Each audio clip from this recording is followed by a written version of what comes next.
আইনমন্ত্রী ও স্বরাষ্ট্রমন্ত্রীর সাথে কথা বলে সাংবাদিকদের জন্য যেটা ন্যায্য সেটার ব্যবস্থাই আমরা করব। তবে আইনের বাইরে কারোরই ক্ষতি আমরা হতে দিব না বলে জানিয়েছেন তথ্য ও সম্প্রচার মন্ত্রী জহিরুদ্দিন স্বপন। আজ সকালে জাহাঙ্গীরনগর বিশ্ববিদ্যালয়ের সত্যজিৎ রায় চলচ্চিত্র উৎসবের অনুষ্ঠানে প্রধান অতিথি হিসেবে উপস্থিত হয়ে কারাবন্দী সাংবাদিকদের মুক্তির দাবির বিষয়ে সাংবাদিকদের করা এক প্রশ্নের জবাবে এসব কথা বলেন তিনি।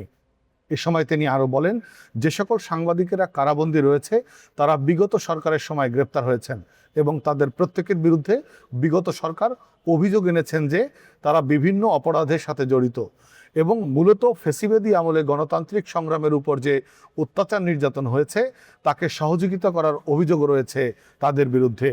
পরে তিনি জাবি সাংবাদিক সমিতির নবনির্বাচিত সদস্যদের দায়িত্বভার গ্রহণ অনুষ্ঠানে যোগদান করেন।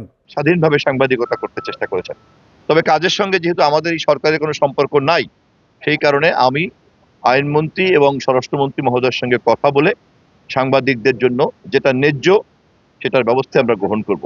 তবে আইনের বাইরে কারোই কোনো ক্ষতি আমরা হতে দেব না। Desk report, next Bangladesh 24।